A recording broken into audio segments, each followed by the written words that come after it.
Sa kasalukuyang panahon, ang premarital sex ay nagiging pangkaraniwan na at tila hindi na itinuturing na isang malaking isyong panlipunan. Lagang lumalaganap ito, lalo na sa mga kabataang mapusok at mausisa pagdating sa pakikipagtalik. Dahil dito at sa kakulangan ng sapat na kaalaman, dumarami rin ang mga kaso ng hindi planadong pagbubuntis. Sa maraming pagkakataon, dahil sa kawalan ng kahandaan sa pagiging magulang, may ilan na nauuwi sa desisyong ipalaglag ang kanilang dinadalang sanggol.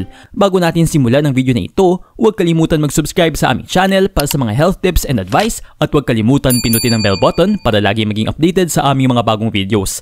Kapag buntis, mahalagang maging maingat sa anumang iniinom na gamot dahil may mga maaaring magdulot ng matinding epekto sa sanggol sa sinapupunan. Narito ang ilan sa mga dapat iwasan. 1. Ibuprofen. Bagamat maaaring inumin sa unang trimester, ang ibuprofen ay dapat iwasan paglagpas ng 30 linggo ng pagbubuntis. Ang sobrang paggamit ito ay maaaring magdulot ng komplikasyon sa puso at baga ng sanggol. 2. Absorica o isotretinoin. Ang Absorica ay isang gamot para sa acne, ngunit mahigpit na ipinagbabawal sa mga buntis dahil maaari itong magdulot ng matinding birth defects. Kung may acne breakout habang nagdadalang tao, mainam na kumonsulta muna sa doktor para sa ligtas na alternatibo. 3. Naproxen sodium. Karaniwang iniinom para sa lagnat, pamamaga at arthritis. Ngunit bilang isang NSAID, maaaring pataasin ito ang panganib ng miscarriage, embryo failure at magtigil ng heart function ng sanggol. 4. Lipitor, Lovastatin, Pravachol, Zocor at Lescol. Ang mga gamot na ito ay pampababa ng kolesterol ngunit ipinagbabawal sa mga buntis dahil maaari itong magdulot ng fetal abnormalities. 5. Migranal o dihydroergotamine mesylate. Ang gamot na ito para sa migraine ay maaaring magdulot ng uterine contractions na delikado para sa nagdadalang tao. 6. Athrotec o misoprostol. Ginagamit para sa joint pain dulot ng osteoarthritis o rheumatoid arthritis. Ngunit naglalaman ito ng diclofenac at misoprostol na maaaring magdulot ng miscarriage, premature birth at birth defects. 7. Coumadin o warfarin. Ang blood thinner na ito ay maaaring tumawid sa placenta at magdulot ng fetal abnormalities, kaya dapat iwasan ng mga buntis. 8. Soriatane o acitretin.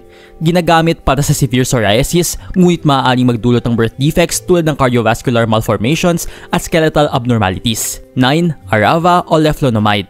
Isa pang gamot sa arthritis na maaaring magdulot ng seryosong panganib sa sanggol sa sinapupunan. 10. Danocrin o danazol.